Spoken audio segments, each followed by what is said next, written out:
Course in Miracles, lesson 109.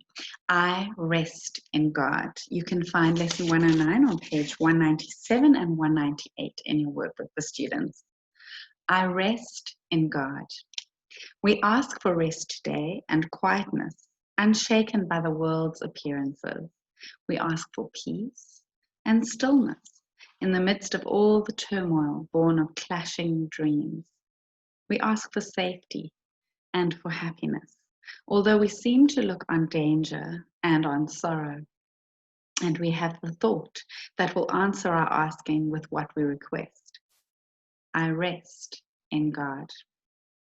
This thought will bring to you the rest and quiet, peace and stillness, and the safety and the happiness you seek. I rest in God. This thought has power to wake the sleeping truth in you, whose vision sees beyond appearances to that same truth in everyone and everything there is. Here is the end of suffering for all the world, and everyone who ever came and yet will come to linger for a while. Here is the thought in which the Son of God is born again to recognize himself. I rest in God. Completely undismayed, this thought will carry you through storms and strife, past misery and pain, past loss and death, and onward to the certainty of God. There is no suffering it cannot heal. There is no problem it cannot solve, and no appearance but will turn to truth before the eyes of you who rest in God. This is the day of peace. You rest in God, and while the world is torn by winds of hate, your rest remains completely undisturbed. Yours is the rest of truth. Appearances cannot intrude on you.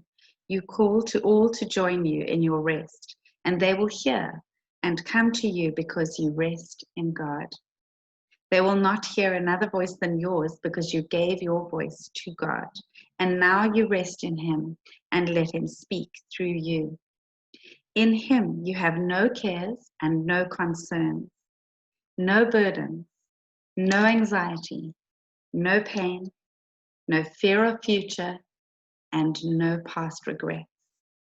In timelessness you rest, while time goes by without its touch upon you, for your rest can never change in any way at all.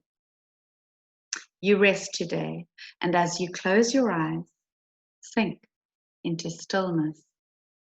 Let these periods of rest and respite reassure your mind that all its frantic fantasies were but the dreams of fever that has passed away. Let it be still and thankfully accept its healing. No more fearful dreams will come now that you rest in God. Take time today to slip away from dreams and into peace. Each hour that you take your rest today, a tired mind is suddenly made glad. A bird with broken wings begins to sing. A stream long dry begins to flow again. The world is born again each time you rest. And hourly remember that you came to bring the peace of God into the world, that it might take its rest along with you. With each 5 minutes that you rest today, the world is nearer waking. And the time when rest will be the only thing there is comes closer to all worn and tired minds, too weary now to go their way alone.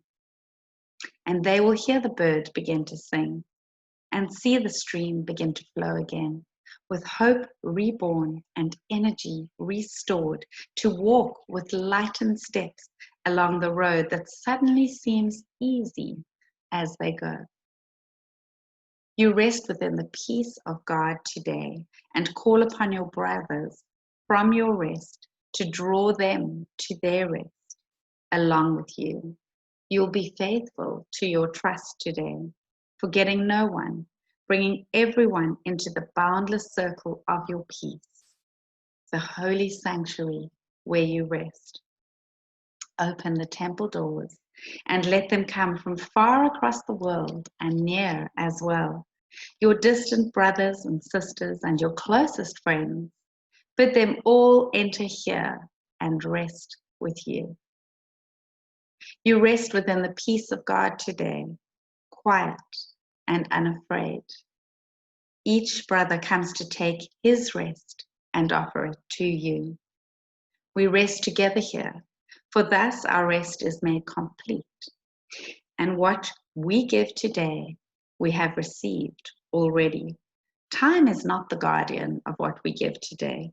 We give to those unborn and those passed by, to every thought of God, and to the mind in which these thoughts were born and where they rest. And we remind them of their resting place each time we tell ourselves, I rest in God.